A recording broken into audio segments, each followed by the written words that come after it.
functions that are offered by our counties. So whether we want to make it look like it's a political debate, it's not a political debate, Mr. Speaker. This is a matter that remains a disappointment to many people who reside in the counties, Mr. Speaker.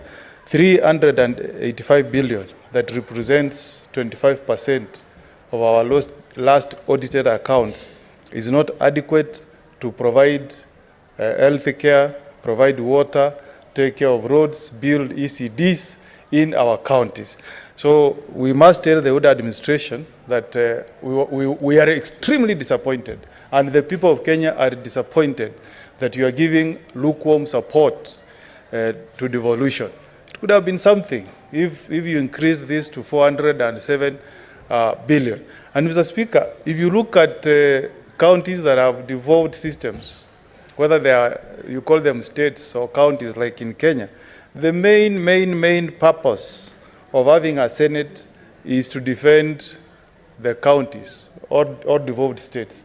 That's why the statement in Article 96 is very clear. It says the Senate as a whole, not Senator of Uda or Senator of Azimio, the Senate as a whole represents counties and it serves to protect counties. The only way you protect counties is by ensuring that you give counties adequate resources. I hope that as we move along, we shall reflect, and when we are considering this matter next, we shall have the wisdom of increasing money to counties. Mr. Speaker, you don't know where you will fall sick.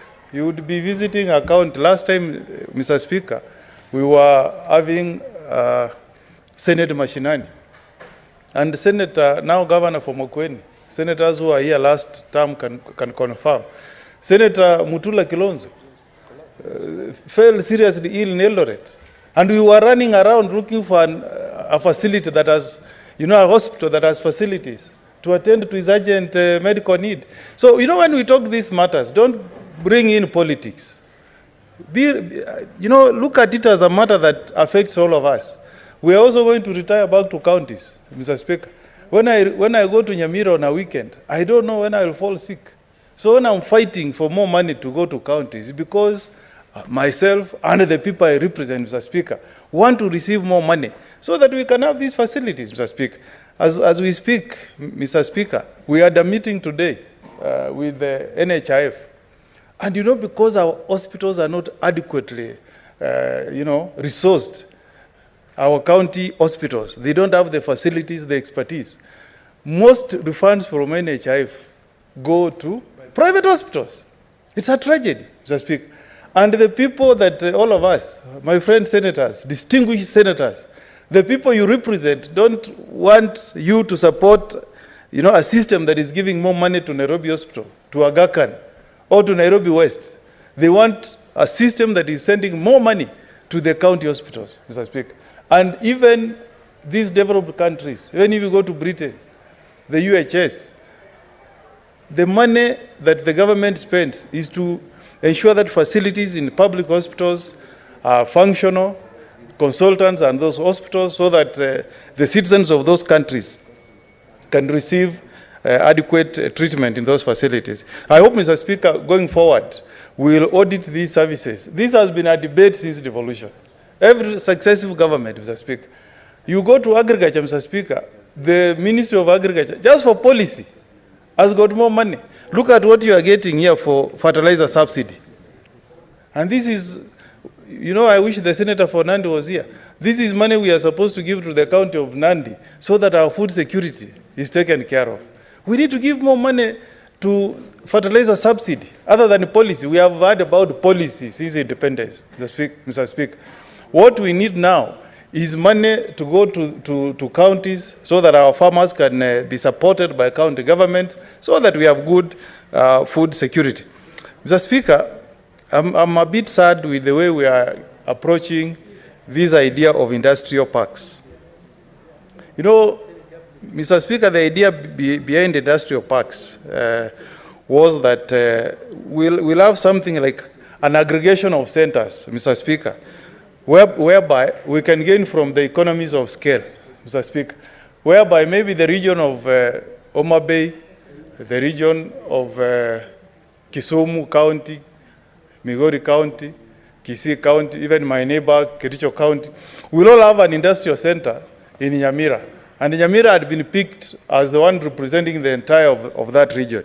But what I'm seeing, Mr. Speaker, on this county disbursement schedule is that we have broken this money into a few million shillings, which we are giving to 18 counties. Let me ask this question to our government of the day. What can 250 million do to build an industrial park, Mr. Speaker? It will do nothing, absolutely nothing. And I want the advisors, the economic advisors, because we are speaking here as the people's representatives, the people who are advising the president, they should reconsider this idea of picking 18 counties, and then you give them 250 million, and you tell them to contribute another 10%, which is 25 million. Mr. Speaker, you will set up no industry, especially the kind of industries we are looking at, manufacturing industries, chemical plant industries, and the likes. It cannot work. And another requirement, Mr. Speaker, and this is what the leaders, we as elected leaders of Nyamira, whether it's UDA, Azimio, this is what we all agreed in Nyamira. There is no way you will actualize an industrial park in Nyamira at Sironga Center if you don't set an airport.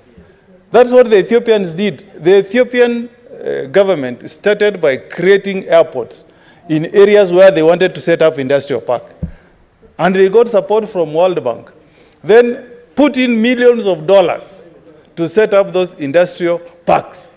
They have like one, not the 47 that we, okay, let's say 18, not the 18 that we want to create. Then from there, Mr. Speaker, that region can grow to become a center. And what we are looking at is a situation where Senator Thabita here goes to a shopping hardware in Nairobi, and he gets, a panga made in Nyamira Industrial Park in a shop. That's what we wanted to see. We support manufacturing, Mr. Speaker. You go to a hardware, you are buying a chemical, and you find written, made in Nyamira. That's the kind of industrial park we wanted. But 250 million, I beg the government to listen to me. This cannot deliver an industrial park. You are going to give money to governors that will go down into their pockets, and there will be nothing. It will be 5 years. You will go to an election in 2027, there will be no industrial park. So, Ndi and others in government, please reconsider this aspect of how much money you want to give to counties to set up industrial parks. Mr. Speaker, I'm surprised that the medical equipment is still appearing on the cash disbursement schedule. I thought, at least for once, I thought the old administration was going to exorcise this devil. I'm surprised, Mr. Speaker, when I look at, I don't know if there is column D. Column D. We still have, I think it's column, let me see, so that I'm factual. Column C. We still have an heading there, conditional grant for leasing of medical equipment, Mr. Speaker. I thought, Mr. Speaker, there was consensus that we should do away with this idea of leasing medical equipment. Because in the last Senate, we spent 5 years debating this idea of stopping conditional grant for leasing of medical equipment. I don't know how it has again found itself back to the cash disbursement schedule. There has been a big rip-off to our counties, Mr. Speaker. This has been a big rip-off, and I thought it was going to go away with the previous administration. I hope, Mr. Speaker, something will be done so that this idea of giving these medical equipments to counties at exorbitant prices can come to an end. Personally, I have been against it. I don't support it, and I will continue to oppose it, Mr. Speaker, because there is no value for money. Mr. Speaker, I want to now address our governors, Mr. Speaker. You know, this money that is being released and this time is being released timely. So there can never be any excuses. The governor for Bomet, governor for Nairobi, governor for Nyamira cannot have any excuse now. They received all their arrears up to June. I stand now corrected and withdraw the remarks I was making on Kiambu. I've since learned that even the county government of Nyamira, I've seen it, Mr. Speaker, they have received their share for the month of July. And the people of Nyamira should know that 453 million has hit the bank account of the county government of Nyamira.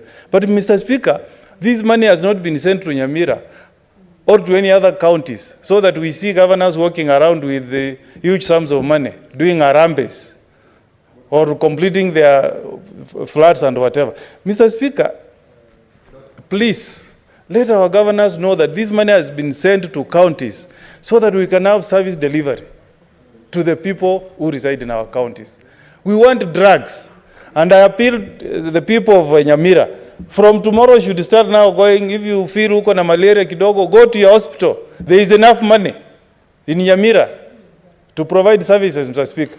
The blame can never be on central government now. If there are no drugs, if there is no medicine in the county government of Nyamira, Mr. Speaker, in our hospitals, the person who should provide answers, Mr. Speaker, is the governor of the county of Nyamira. And that should be the case in all counties, Mr. Speaker. Because, Mr. Speaker, this cancer, I've said it before here, this cancer called corruption will finish this country called Kenya, Mr. Speaker. In Nyamira, we started building a stadium way back in 2014. 9 years down the line, Mr. Speaker, that stadium is incomplete, Mr. Speaker. Our county hospital, the referral hospital, Mr. Speaker, we have been constructing our county referral hospital private wing for the last 6 years. Not completed, Mr. Speaker. Our county headquarters, Mr. Speaker, have never been completed. The construction has been going on, I think, for a period of more than 5 years, Mr. Speaker. It's a shame. It's a shame, Mr. Speaker. I hope that when we get a new director of public prosecutions, because the interviews are ongoing, Mr. Speaker, and I hope that committee will pick the most competent person. Though I regret that Mr. Atuoli has been conducting interviews for all the DPPs, and he now brags around town. He says, you know, I'm a very special person. I was abusing Ruto, but he has now appointed me to be the one picking DPP for him. I hope we can look at that law, Mr. Speaker. We cannot have the same person being a fixture in an interview panel for an important position like that of our DPP. So, Mr. Speaker, I congratulate this Committee of Finance for a job well done with the reservations that I've put across the floor, Mr. Speaker. I support the motion and hope that our governors will now start service delivery, but we also appeal to our agencies, the DCI, the DPP, please be on the lookout. Be on the lookout. We want to see also the judiciary doing something. Jail one of these governors so that they can learn, so that there can be deterrence, Mr. Speaker. We want this money to be for the benefit of our people and not for the benefit of a few. I support, Mr. Speaker. Thank you very much, Senator Okongo, for your contribution. Senator Olekina, Madam. Thank you, Mr. Speaker. Mr. Speaker, I rise to make comments which probably will lead to supporting this cash disbursement schedule. But as I do so, I want to put a few things straight and also on the record. Mr. Speaker, the law provides that Article 219 of the Constitution is quite clear. It gives guidelines on when funds should be dispersed to counties. In fact, it says, a county share of revenue raised by the national government shall be transferred to the county without undue delay, without deductions, except when the transfer has been stopped under Article 225.